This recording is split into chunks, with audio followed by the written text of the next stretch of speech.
Good evening, everyone. Welcome to Chapter 15, which is about investments. And in this case, we're going to be the company that invests in other companies, the stocks and bonds of other companies. As you know, in the last two chapters, we were issuing stocks and selling bonds. Like in Chapter 13, we did the stocks, and in Chapter 14, we did the bonds. Now, we're going to be the ones purchasing the stocks and bonds of other companies. Now, probably right around 90 to 92% of all companies that sell stocks and bonds also purchase stocks and bonds of other companies.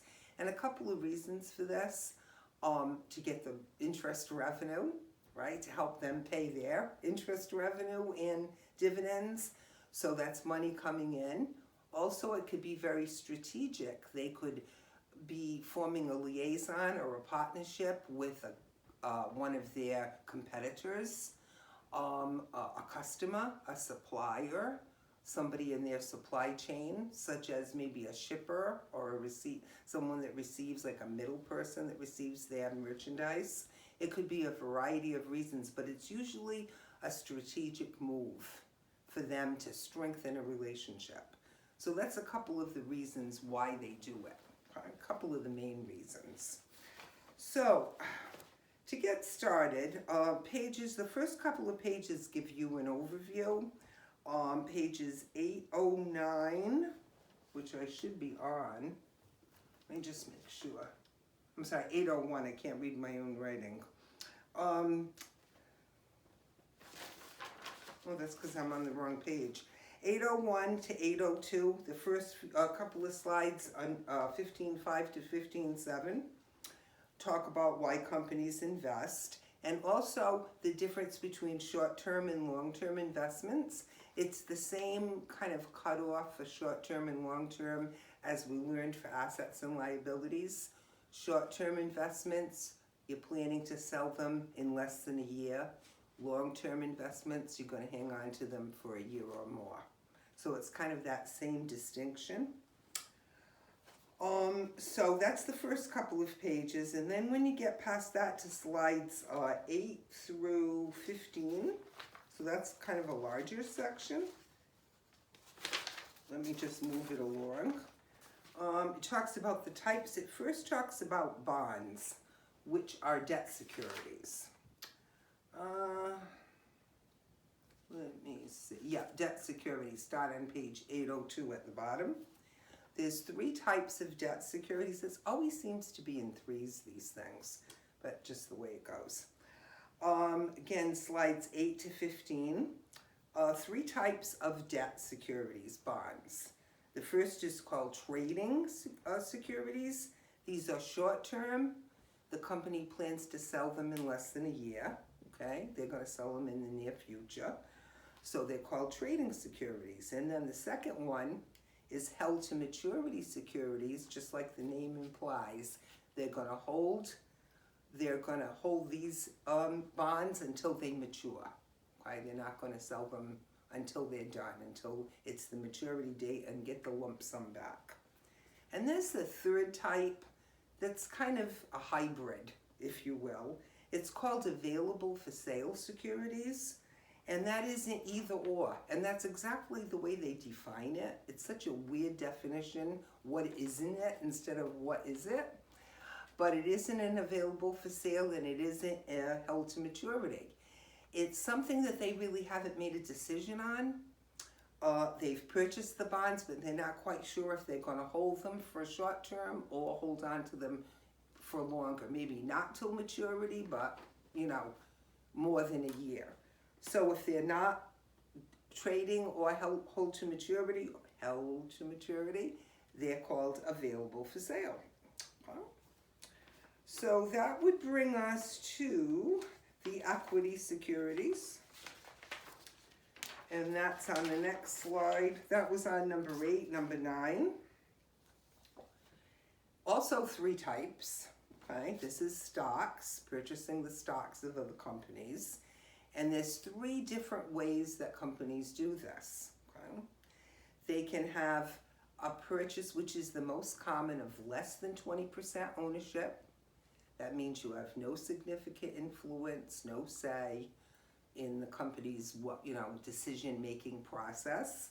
Whenever you get dividend revenue from them, like the dividend payments for the shares of stock you own, you treat it as dividend revenue. You credit dividend revenue, you debit cash, credit dividend revenue. You'll see this in the videos 2 and 3 that I'm going to be doing for the example problems, which mirror the labs that you have in this chapter. So that is the most common type of purchase companies make. But we will also see the second type, which is significant influence. That's between 20 and 50%. Okay, they're not a majority stockholder that's not over the 50% mark, but anywhere from 20 to 50, you do have some significant influence in the company's decision-making process. You still get your dividend payments, but you do not treat those payments as dividend revenue. Okay, when you do the no significant influence, you call that the cost method. It seems like a lot of things are called the cost method in accounting. I think in this book there's 3 or 4 of them, so it's kind of confusing. It's a silly name, I think, for it. But anyway, under 20%, you do treat it as dividend revenue. When you're between 20 and 50, we're still going to debit cash, but what you're going to credit, right, is the actual investment. In other words, you're going to lower your basis. If you have, say, $200,000 worth of stock and you're a 25% owner, when you get dividends, right, say you got $30,000 in dividends, you would debit cash, but you'd credit, not dividend revenue, you'd credit your investment in this company. And that is called the equity method. Because if you think of the equity method as the statement of stockholders or shareholders' equity, remember it's beginning balance plus net income minus dividends equals ending. So the dividends you're getting as a significant player in the company actually lower your basis. They're a subtraction from your investment. But your percentage ownership, when they have their net income at the end of the year, when they do their financial statements, you're going to get the percentage of net income. Again, say you're a 25% holder and they made $100,000 in net income, you're going to get 25% of that. So you're going to increase your investment by their share, your share of their net income. We'll actually be doing that in the 2 videos to follow. I'll point it out where it is in the book too when we come to it. I'm giving you a little bit more information that's than what's here right now. They are going to show it in the examples, and I'm also going to show it in the lab problems. But again, when you use the equity method and you get dividends, you're going to credit the investment account. And then when you get the percentage of your investee's net income, you're called the investor, or they're called the investee. You are going to increase, right, your investment. So your investment will be the beginning investment balance plus your percentage of the net income they gave you from their total net income minus the dividends, right, equals ending, following that equity statement. That's where it gets its name. Right? It's less confusing than it sounds when you see it done. The last one, which they really don't show examples of, which is fine because we don't need to have a consolidated financial statement at this point. But if you're a controlling interest holder in another company, you own more than 50% shares, such as Comcast owns NBC. They're a 51% majority shareholder in NBC. So what they do is prepare a consolidated financial statements. Well, all 3 are consolidated with all of their subsidiaries. So the company that you invest in, more than 50%, you're the parent and they're the subsidiary company. They don't show any examples of this at this stage. They just mention that that is the 3rd type of investment for equity you can make for stocks. So that brings us up to slides, let me make sure. Then I have 28. Okay, this brings us to the examples. There's also a summary of investment types on page 803 at the bottom. Kind of what I told you about already. The debt security examples, 804 and 805. That would be the bonds. I wanted to just point out the equity investment examples are 806 and 807. And the slides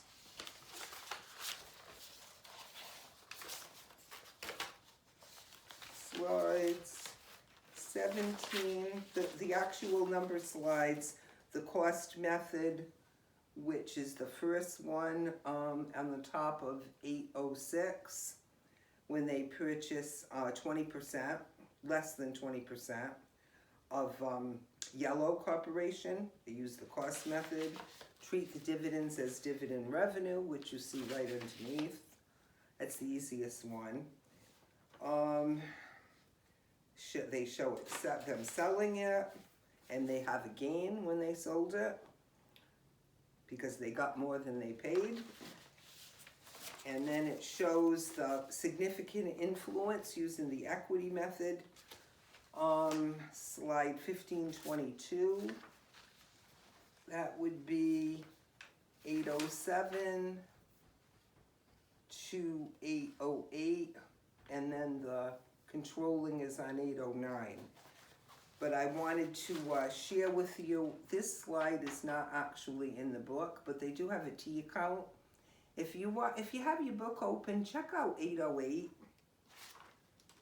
It shows you here at the beginning investment in Klein was $400,000. They got dividends on June 30th of $20,000 that was credited to that Klein account, so it went down from $400,000 to $380,000.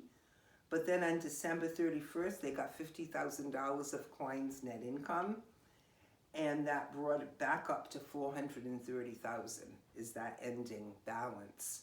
So it's beginning plus the net income minus the dividends, just like the equity statement. It follows it exactly. It shows selling it. They have a gain. Oh, they actually have a loss when they sold it. So often you'll see when they sell, it's portions, not the whole thing. So just compare what you got compared to what you paid for it. Just like you figure any gain or loss. And again, gains are always credited, losses are always debited. And you can see the journal entry for the losses up on the next page, 809. Again, I'm going to do some of this in the examples. So, I like that slide number 22. It really shows the equity method done out. Again, the slides follow those 2 pages that I just went over. By the way, in that one, Smart Touch was a 40% owner of Klein's. Sometimes they'll give you the percentage and have you figure the dividends and the net income. Such as $125,000 is the net income. They got 40% or $50,000. And sometimes they just give you the amount. So they do it both ways. Let's see how they did the dividends on this one. Same thing. $40,000 worth of dividends was distributed by Klein. Smart Touch got 40%, which was $20,000. Again, it reduces when you get that payment. It reduces your basis in your investment. And then it goes up by the net income. When they sold it, they only got $40,000. They sold 10% of it, and they paid $43,000. So they lost $3,000. So I wanted to kind of go over that briefly. Okay. Again, there's no examples of the consolidated income statements for when you're a 50% shareholder or greater. So let's go to, fortunately this chapter isn't too long. Let's go to, let's see what we got. Okay.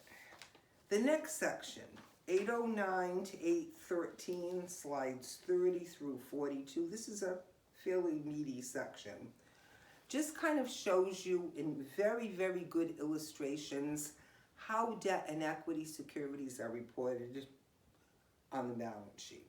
Okay? And how they're reported depends on the type that they are. So the first one would be the trading securities, the bonds from the bond section. Initially, they're recorded at cost, but then they have to get adjusted at year end to fair value. When they say fair value, it means what you would pay today, okay? The fair market value of it today. So they compare it on the balance sheet. You show both the cost that you originally paid in parentheses, but what you're going to put in your column to add in is going to be the fair value, the fair market value at the end of the year. So these examples for trading securities, I think their trading security actually went up. You can see a fair value adjustment trading account, and it went up. Did it go up or down? I'm sorry. Let's see. Okay. It was the investment at the end of 2018, 26,160. So it actually went down, okay, because they paid 24,000. No, that's not right. I'm reading that wrong, I'm sorry. I can see it better on here, so, okay, here we go. It's bigger print, so I can see it better. So the market value at the end of 2018, okay, was 24,000. They paid 26,160. So because the fair value went down by $2,160, just get the difference between fair value and what you paid, what the company paid. If fair value went up, that's going to be a gain, unrealized gain, which means you didn't sell it, so you didn't realize it. So you're unrealized, in this case we have an unrealized loss. Again, loss is always debited, gains are always credited, whether they're unrealized or not. So we see the adjustment would be the unrealized holding loss, and then the fair value adjustment would be the credit. And if it was a gain, we would have the fair value adjustment as a debit, right? And the gain would be the credit.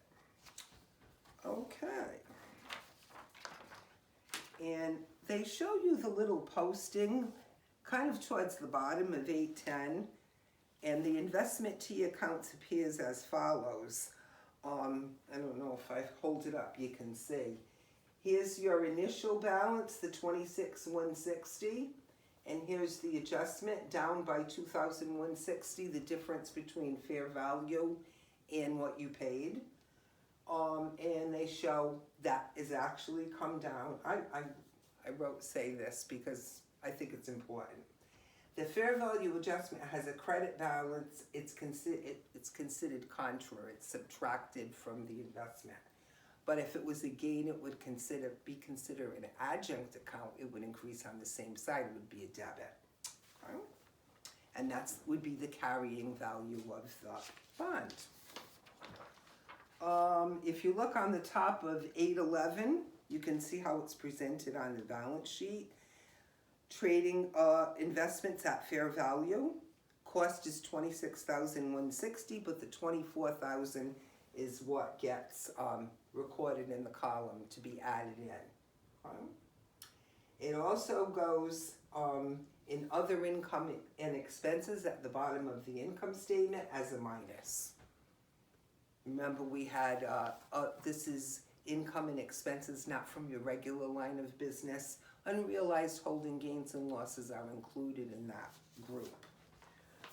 So how about if it's available for sale? That's a little bit different. That's slides 15, 35, 36, and 37, actually all the way to 38. They do the same thing. They show you how that's presented. That one actually is a gain. It went up by $4,000. Let's see. It was 60 when they bought it. That's what they paid. And then the market value now, the fair value is 64. So the fair value adjustment account is debited. Unrealized holding gain is credited. And it looks like this on the T account. Right? It's an adjunct account. Carrying amount now would be 64,000. I don't know how well you can see that. If you're looking at your book, it's page 812. Okay. And then just like the other one for the trading securities, available for sale investments at fair value cost $60,000. We're carrying it at $64,000. And then notice it doesn't go in other income and expenses. It goes in this other comprehensive income. That's kind of an attachment to the regular income statement. And the unrealized holding gain for the available for sale goes there. And that brings up a whole thing of what the heck is other comprehensive income and why does it have its own statement. Well, very briefly, they explain to you what other comprehensive income is, and really only one of the items is in this chapter, and that's unrealized holding gains unavailable for sale, like I just showed you. The other three things you won't have until much more, if you go on with accounting, much more advanced courses. Foreign currency translation, you have that in advanced accounting. Gains or losses on retirement benefits, also advanced. Deferred gains and losses from derivatives, that's also, that's how I had them in advanced accounting, not even in intermediate. So the only thing we would see, and they do show you one, I believe, coming up, yep. Comprehensive income statement, slide 40 on page 813. Right? $100,000 was the net income. Is the unrealized holding gain of $4,000. So comprehensive income increased net income by $4,000. Even though the losses and gains weren't realized, they still make it onto the income statement.